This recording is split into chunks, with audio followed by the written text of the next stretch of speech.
So leading up to publishing the book on the set of books on tattooing that I've been writing for 200,000 years, I decided to jump onto video and do a few interviews with some of the people that I found to have really great stories or good speakers. And today I'm here with Dave Munro, and he's certainly one of the greatest storytellers and interesting people that I've spoke to after interviewing hundreds of tattooists across the country. So I've asked him here to join us to talk about his early days in tattooing and his apprenticeship. I think you're going to find it to be a very fascinating story that a lot of us in the industry don't know much about the shop that Dave originally came from. So welcome, Dave. Thank you. In 1992, Toby owned a shop called Accents of Skin. Prior to that, Toby was Gary Chinese apprentice. Post-apprenticing under Gary, she ended up at Midway, which held many noted kind of tattooists in the late 80s era for Toronto, Mississauga. Post working at Midway, which was called Midway because it was halfway between Studio One and Beachcombers. Toby moved towards Dufferin Queen and Beaconsfield, close to Dufferin, and she opened Accents of Skin, which was heavily noted for her tattooing a number of celebrity rock stars, members of Skid Row, Great White, and a number of other bands throughout that sort of giant hair era, which Toby was a huge, huge fan of. She had this magnificent mane that was at least 6 feet long that she would have cascading down from the top of her head in a high top ponytail. And she was not partial to any set of heels under 3 inches. She was a fairly unique creature. I had gone to see some friends' bands play at Broncos, I think was the name of it. Brought a friend from the neighborhood with me. And he wasn't playing well with others. He was getting a little mouthy. He was saying all the wrong things to all the wrong people. It was going to turn ugly very, very quickly. And I remembered that we had passed the tattoo shop on the way in. So I was like, well, get him out of here, take him into the tattoo shop. And at the time, I just really wasn't familiar with it. The only shops I knew was Adventure and Tattoo. Bill Baker's old shop. Bill would have owned it still at that time, I guess. No, Bill would have sold it. Oz would have owned it by then. And so we wandered into the shop. The front had a sectional couch and had a bunch of like photo albums, which eventually I would discover were a fairly contentious item. So at a later date, I had a conversation with Bill Baker where he was just sort of like, did you recognize any of that stuff not looking like her work? And supposedly one of her people had sort of swung by Tattoo someday and swiped Bill's portfolio and had worked its way into her portfolio. But I mean, as far as I could tell, like, her work was of a caliber that you just didn't really encounter. And it was not Bill's level, but it didn't seem far behind, I guess, which is ridiculous to say considering part of the portfolio was Bill's. But, I hadn't realized that. And as we were kind of sitting there and going through the stuff, her husband at the time, this guy, Paul, kind of came out, and he was, your very classic tattoo shop salesman guy. Like, he's not friendly, but he is friendly. He's going to throw information at you that doesn't really have any information to it. He engages you. He tries to draw you in. And like, he started in on my friend, and like, he's like, it's the first time in a shop. No, I've been in a shop before. He's like, you're impressed with the work. And he's like, nah, it's not that good. And it was just a dead stop. He's like, what do you mean she's not that good? You know who she tattoos? Do you know who you're talking about? And he's like, I don't care. Can't draw. It's awful. Like, this stuff is garbage. And I had already pulled this idiot out of one scenario where he was about to take a beating. And I'm like, you know what? This guy with the crutches, he's going to break your head open, and I'm going to let it happen. I'm done. I'm done saving your ass. This is your moment to suffer. And as opposed to suffering, this jackass draws me into the conversation. It's like, my guy over there can draw better than your wife any day. And he's like, fucking what? And like, I watched this very large man who had veins that would start somewhere in his shoulder and end somewhere in his forehead, just sort of turn around. And it was like, his breath was just all over my face. He was like, you draw? And I'm just like, yeah. He's like, you any good? I'm like, He was like, bring in a portfolio. If you're any good, we'll hire you. And that was my offer for an apprenticeship. I was 17 at the time. I hadn't graduated high school. I was, not looking at a lot of great prospects based off of the effort I had put into going to high school. So this seemed just as tangible as absolutely anything else. Like, I was really looking forward to getting a job in the Loblaws warehouse that was around the corner from my folks' house. All my friends were doing it. It was unionized. It paid well. If you didn't pay attention to what people were hiding in the freezer, you got extra money at the end of the week. It was a great job, especially for the, early 90s. If I could have had lifelong ties to organized crime as opposed to getting lifelong ties to organized crime. But we ended up, I didn't have a clue what a portfolio was. I had no idea. I'd never done an art class. I had created enough complications in high school that they were actually sort of studying how I learned things because it was just so weird to them. Nonetheless, I, put together a bunch of drawings, mostly on biology tests that I never answered, but had done whole comic book lines in, and brought these things down. And Toby looked at them. And I mean, admittedly, if someone sent this to me, even 20 years ago, I would tell I don't even know if I'd respond to their message. Like, it would be, no, I'm not entertaining this. If I say hi to you, I've gone too far. But, she's looking at it and she's like, this is garbage. Like, this is absolute garbage. Like, you've got something. And Paul was really selling her on it. He was just sort of like, no, look, look at the way he's angled this. Like, he's changed the dimension of this. He's drawn from a weird perspective. And I had been goofing off with graffiti already at that point in time. If there was something that could marginally get you in trouble for no particularly great reason, I was probably involved in it. And that was giving me, it gave me perspective and dimension that I couldn't necessarily apply without the context of taking something to a larger size. So a lot of the drawings were, were not straightforward as far as traditional 2D tattoo renderings. And Toby was really sort of gauging it in that fashion. Paul was kind of working her way around it, but really he was just selling her on the concept of me being there, which I thought was for my betterment, but really it was to exploit me for free labor. So they ended up giving me the job. I got the warning. You fuck up. Not going to be good. I was like, all right, 17. I fuck up constantly. It's all I do. So, end up going home, and they told me to come back in 2 weeks, which is about maybe a week after I graduated high school.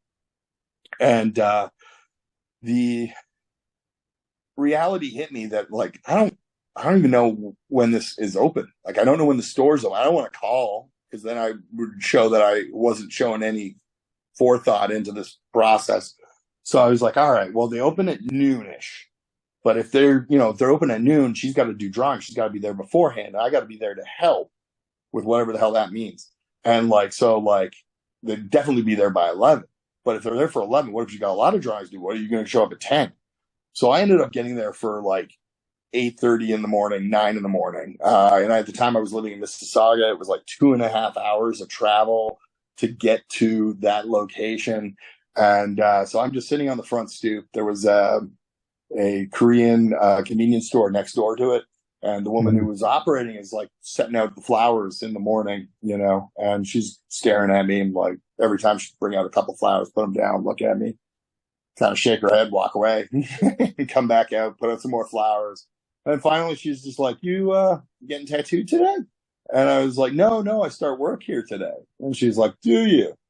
And I'm like, yeah. And he's like, did you watch the news last night? And I'm like, no. And he's like, well, they were busted for dealing heroin last night, so I don't think you're starting work today. And I'm like, what? So I turn around, I'm sitting on the stoop. I never thought to look through the window, you know, so there was bars on the inside. The windows were like, there was like a Mylar filter that had been kind of put up to make it a little tinted. And you looked in and like all the flash is knocked off the walls. The sofas are flipped. There's like, you know, like the foam on the inside of the sofas have been cut open just in case there's stuff stashed in it. The place is tossed. And I'm just sitting there and I'm like, oh shit. I'm like, I don't have another plan. Like this was, you know, someone offered me a future 2 weeks ago and I got no contingency plan. I didn't apply for a job at Loblaws, so now I'm screwed. You know, because all my half-wit friends did as soon as they graduated high school. And I'm just sitting there. And as I'm sitting there, I can hear this screaming down the road. And it's, God damn it, fucking police. They fucking just, everybody, always did, never help it. And it's like, you know, like the noise is getting closer. I can see Toby. The visual of Toby kind of looked like someone who had just stepped off a set of like We Will Rock You by Helix, you know, like all in leather, this mane of hair, this giant duffel bag, which was what she carried her machines and some of her drawings in. And she's just swearing and cursing going down the street. And like, as you kind of looked around, not a single human's fazed by this. This is a daily scenario in the neighborhood. So I'm just sort of sitting on the front stoop and she walks up and she's like, I guess you fucking know by now. And I'm just like, I heard there was some problems and fucking try to help someone out, you know, one of the fucking locals and like give him some money. And what does he fucking do? He fucking like goes to the fucking pigs, tells them that we're fucking dealing heroin so he can lessen his fucking charge. And look at this shit, you know, like they fucking ruined the place. And I mean, I was a miscreant, you know, low level miscreant. And like, I'd had enough trouble with police that I was kind of like, okay, that happens, you know, like people get confused. They make poor choices and like situations like this unfold. It happens. And she's just sort of like, look, I get it. You don't want to be around. You can fucking leave. I don't need you. Just fuck off. And I'm like, no, you know, like, that's all right. And she's like, good, because I can't run the shop by my fucking self. So get in here. And so she had me like, you know, I'm rehanging all the flash, putting the sofa back together, trying to figure out what things I should touch, what I shouldn't touch, like trying to get the stuff together. She's still cursing away. There's like where she was the only female tattooist in Toronto for quite a long time. And even most of Southern Ontario, her client base was largely women, like, you know, like 85% women.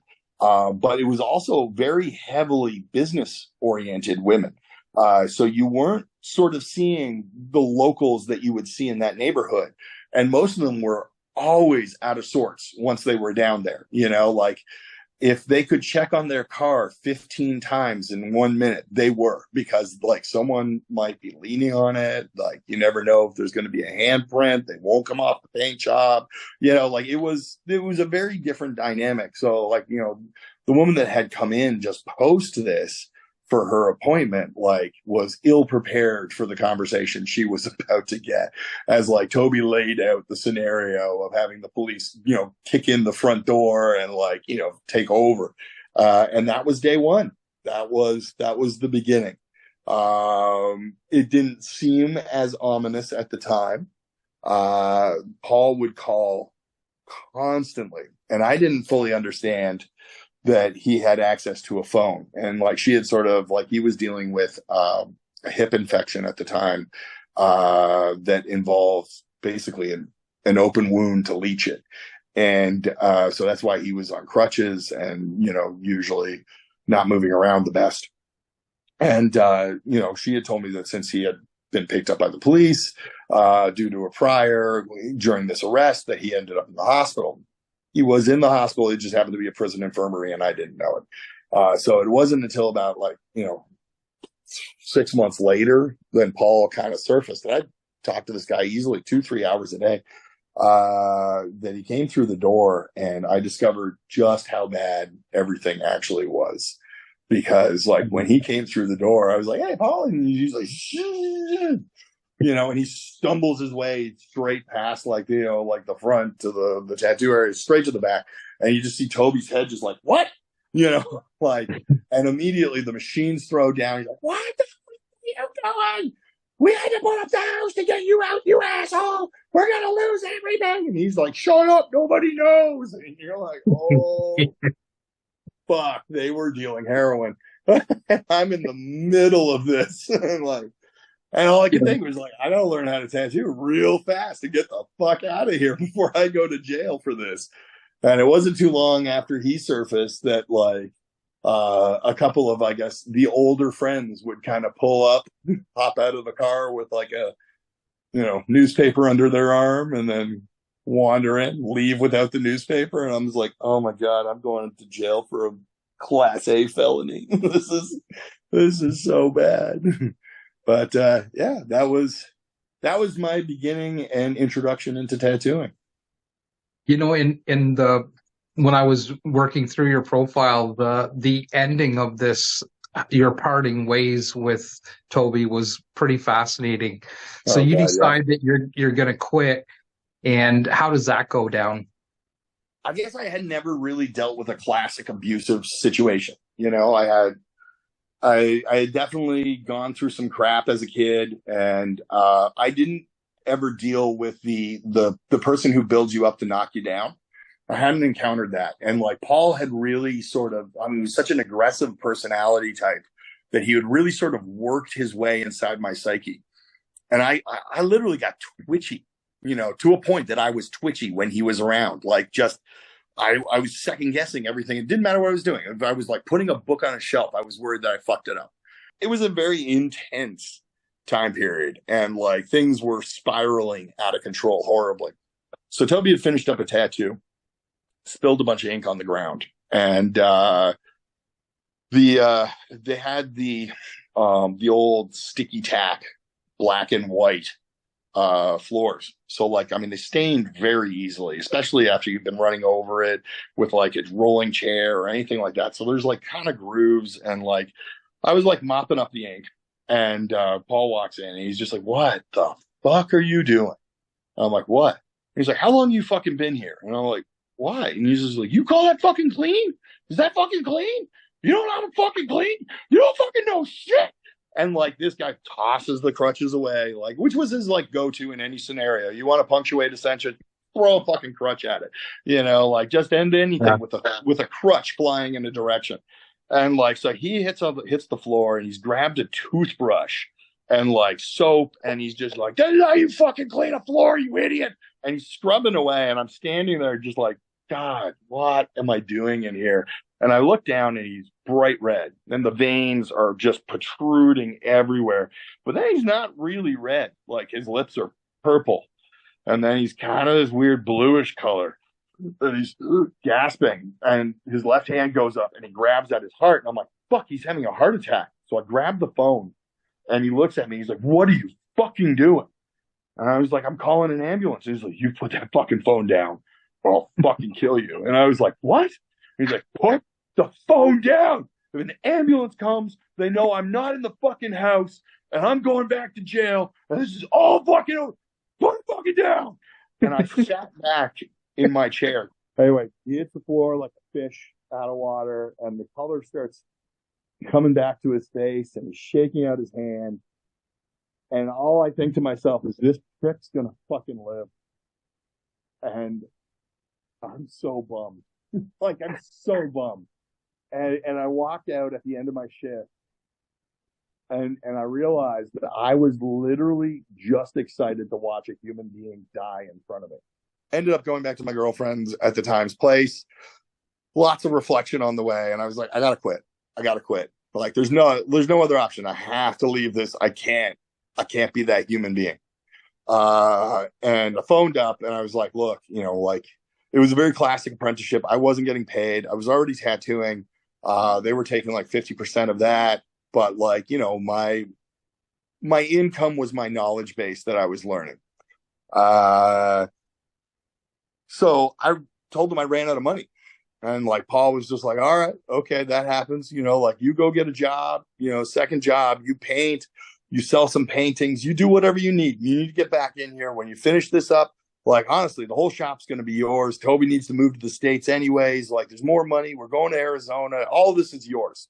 This is all going to be yours. Like, you need to get your shit together and then, like, get back here.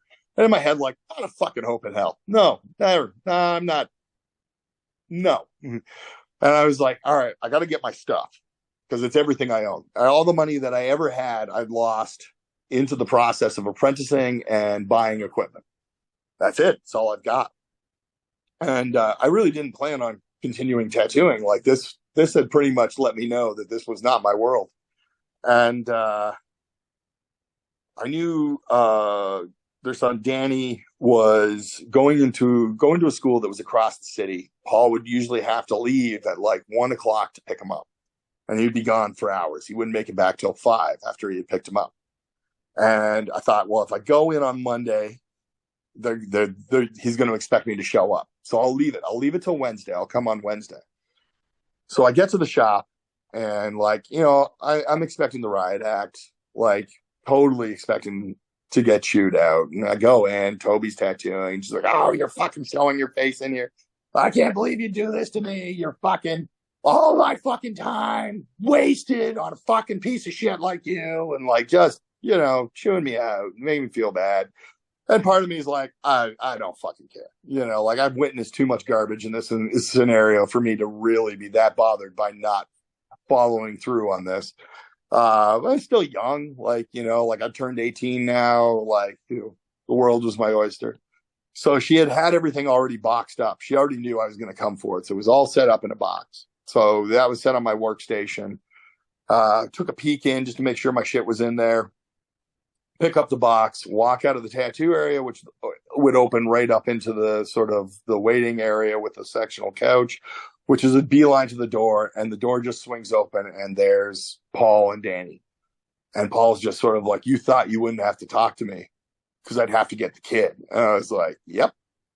And he's just like, you didn't count on the fact that I would sit across the street in country style donuts and wait for your ass to show up, did you? Nope. So he had literally sat in the parking lot across the street every day. Kid held out of school, waiting just to fucking destroy me. You know, he's like, get in the back room. So I walk into the back room like a moron, forgetting that the back room's door locks on the outside. So I get locked in and I'm there about 20 minutes.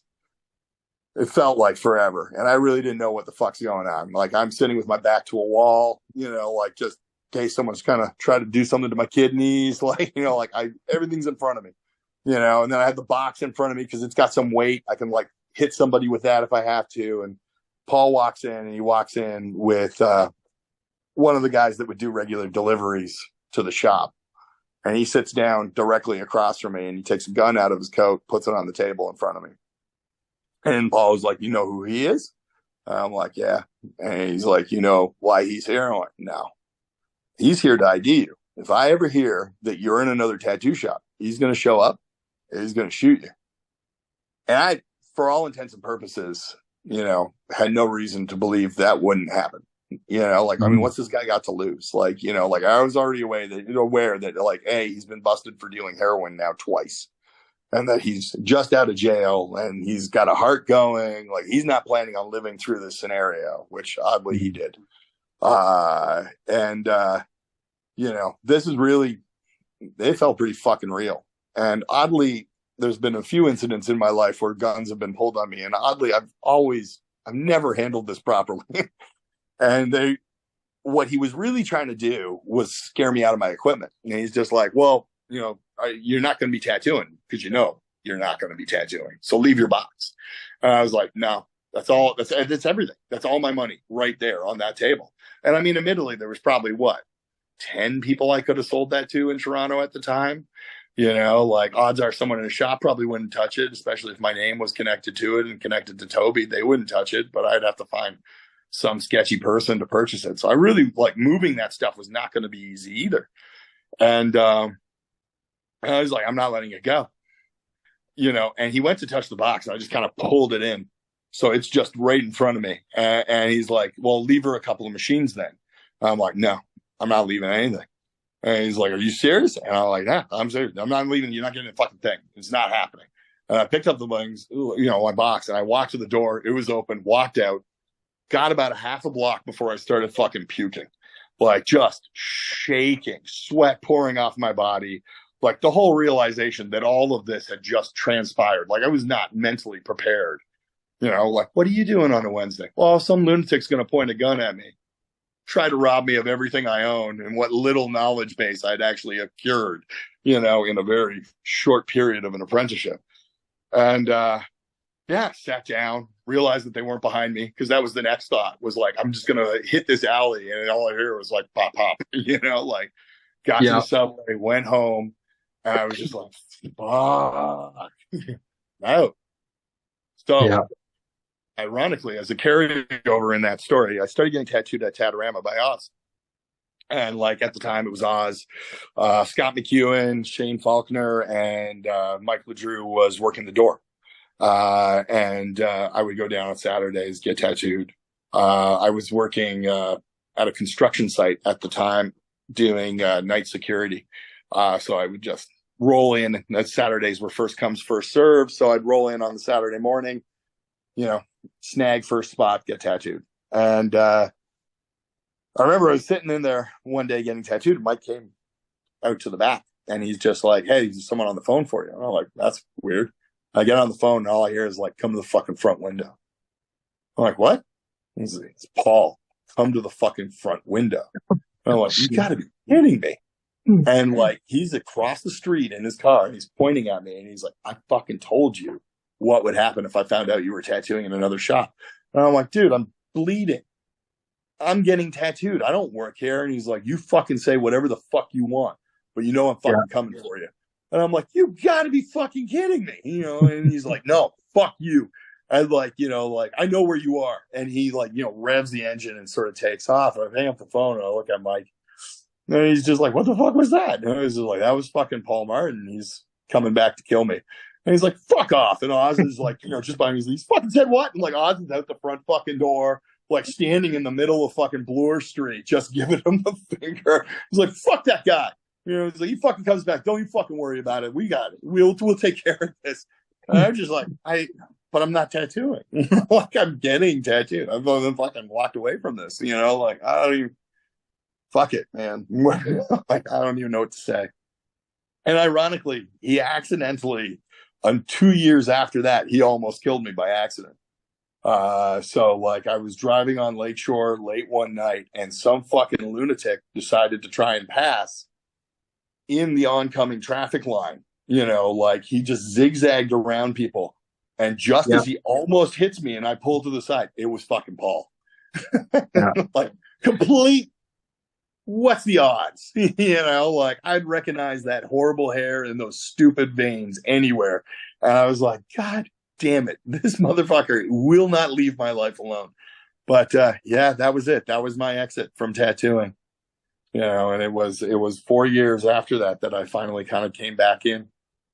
But it took a long time. It took a long time for me to feel comfortable, even with the concept of being around that side of the industry. Like getting tattooed, I was fine with, but like being back in it, like I had to go to university, spend some time in there, realizing this isn't going to work for me. Like this is not, I just don't fit into this kind of structure. And like deciding to go back to tattooing, and like within a few months of me returning to tattooing, Toby actually ended up ODing and dying. That was in 96,